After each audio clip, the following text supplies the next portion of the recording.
सलाम, नमस्ते, सत श्री अकाल। मैं हूं रजा और आप देख रहे हैं रजा ग्राफी की मिडिल ईस्ट रिपोर्ट। तुर्की ने इजराइल के खिलाफ बड़ा कदम उठाया है। ये कदम काफ़ी बड़ा है, काफ़ी भारी है।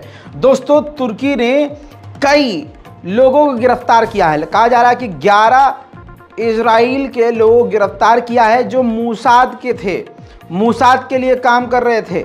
इजराइल की खुफिया एजेंसी मूसाद के लिए 11 इजरायली काम कर रहे थे, तुर्की में ये काम कर रहे थे और ये काम कर रहे थे ईरान के ख़िलाफ़। ईरान के कई सारे लोग थे और इसके अलावा एक ईरान की कंपनी जिसको ये टारगेट कर रहे थे।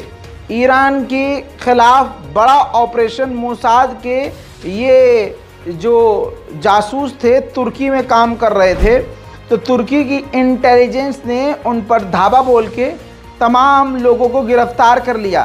तुर्की ने जानकारी दी है कि अभी कई लोग फरार हैं, लेकिन 11 से 12 मूसाद के इंटेलिजेंस को हमने गिरफ्तार किया है, जासूसों को गिरफ्तार किया है जो ईरान पर बड़ी कार्रवाई कर रहे थे, ईरान के खिलाफ ऑपरेशन कर रहे थे।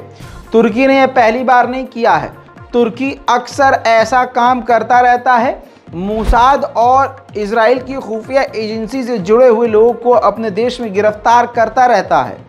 ऐसा नहीं है कि वो ईरान के समर्थन में कर रहा है, बल्कि ईरान की एजेंसियों और ईरान के लिए जासूसी करने वाले लोगों को भी गिरफ्तार अक्सर वो करता रहता है तुर्की में। उसका कहना ये है कि जो भी करना है आप अपने देश में कीजिए, मेरे यहाँ यानी तुर्की के अंदर कुछ भी करने की ज़रूरत नहीं है। तुर्की ने इजराइल को झटका ये और दे दिया है कि अपनी दूसरी रिपोर्ट में, जहाँ इजराइल ने अपनी रिपोर्ट में वो फ़ोटोज़ नहीं दिखाए हैं, लेकिन तुर्की ने वो जो फरार जासूस हैं और जो गिरफ्तार कर लिए गए हैं जासूस मूसाद के, उनकी तमाम तस्वीरों को अपने तुर्की में, अपने मुल्क में आम कर दिया है। ये मूसाद के लिए और एक बड़ी मुसीबत है।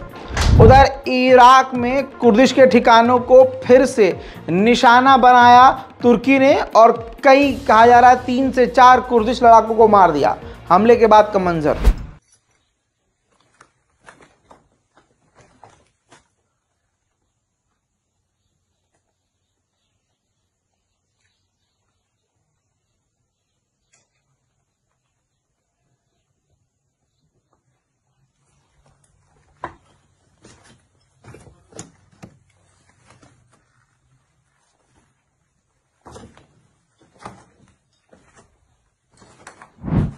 तुर्की ने ज़बरदस्त कार्रवाई की इजराइल के ख़िलाफ़, मूसाद के कई सारे जासूसों को गिरफ्तार करके।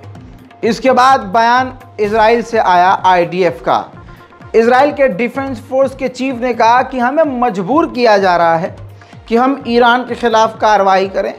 जो ईरान डेवलपमेंट कर रहा है, जो भी काम कर रहा है, उसके खिलाफ कार्रवाई करने के लिए हमें मजबूर किया जा रहा है। उधर इजराइल के डिफेंस मिनिस्टर ने काफ़ी बड़ी बात कह दी है। रिपोर्ट आपकी स्क्रीन पर लगा रहा हूं क्योंकि ये बात बहुत ज़्यादा बड़ी हो गई है। इजराइल के डिफेंस मिनिस्टर ने सीधा ऐलान कर दिया है कि हमारा गोल, हमारा टारगेट सिर्फ और सिर्फ ईरान है और हमारी एयरफोर्स तैयारी कर रही है ईरान के खिलाफ एक बड़े निशाने की, यानी ईरान पर किस जगह, कब और कैसे, किस मेन जगह को उड़ाना है, इसकी तैयारी इजराइल की एयरफोर्स कर रही है। उधर दोस्तों, लेबनान के अंदर फिर से अपने फाइटर जेट से पर्चे गिराए हैं इजराइल ने। इन पर्चों पर लिखा है कि हमारे इलाके में घुसने की कोशिश मत करो, अगर किसी ने घुसने की कोशिश की तो उनको ख़त्म कर दिया जाएगा। कल अमेरिका ने इजराइल की निंदा की थी कि नए इलाकों में तुमने जो कोशिश की है, ऐलान किया है कि फ़िलिस्तीनियों के इस इलाके में जाकर यहूदी बसें, छूट तुमने दी है, ये सरासर गलत है। अब इजराइल का उस पर बयान आया है। अमेरिका से उसने कहा है कि हमने किसी भी यहूदियों को इस तरह की कोई इजाज़त नहीं दी है, न हमारे नए सेटलमेंट का कोई प्लान है। इजराइल के टीवी पर एक ऐसा खुलासा हुआ है जिससे बड़ा हड़कंप मचा है। इजराइल के टीवी ने खुलासा किया है कि अमेरिका ने इजराइल से कहा है कि जो नेतन्याहू कानून लेके आए हैं, जिससे अब हमेशा के लिए प्रधानमंत्री और कोर्ट से ऊपर हो जाएंगे नेतन्याहू, इस कानून को रोक दीजिए। अगर आपने इस कानून को रोक दिया, और दूसरी शर्त, अगर आपने फिलिस्तीनियों से पीस टॉक शुरू कर दी, ये 2 शर्तें हैं जो कानून लेके आ रहे हैं, जिसके खिलाफ नेतन्याहू के खिलाफ लाखों लोग, यहूदी लोग सड़कों पर उतरे हैं। वो कानून रोक दे नेतन्याहू और फिलिस्तीनियों से पीस टॉक शुरू कर दे, शांति पर बात शुरू कर दे।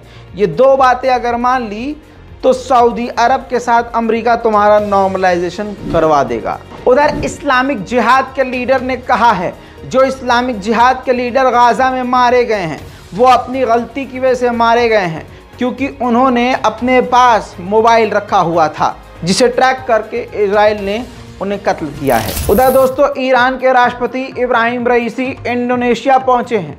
इंडोनेशिया पहुंचने के बाद उनकी काफ़ी सारी डील हुई है। कहा जा रहा है कि दोनों देश अपनी अपनी करेंसी में ही डील करेंगे। पहली डील यही है, 20 मिलियन की डील है, जिसमें एक दूसरे के साथ बिजनेस बढ़ाएंगे। रुपया जो है इंडोनेशिया की जो है करेंसी है और ईरान की करेंसी रियाल है। दोनों अपने अपने ही करेंसी में डील करेंगे और इसके अलावा बहुत सारे डॉक्यूमेंट्स पर दोनों देशों ने साइन किया है। साथ में इब्राहिम रईसी ने यह भी कहा कि हम दोनों की डील के ऊपर किसी भी तरह की कोई पाबंदी का असर नहीं होगा। और ईरान ने साफ कह दिया है कि मुस्लिम देशों के साथ नॉर्मलाइजेशन और उनसे करीब होना हमारे लिए सबसे टॉप की बात और सबसे प्रायोरिटी है, सबसे ज़रूरी है। मिडिल ईस्ट में आज के लिए इतना ही। इस रिपोर्ट को शेयर कीजिए, दुआओं में याद रखिए। जय हिंद।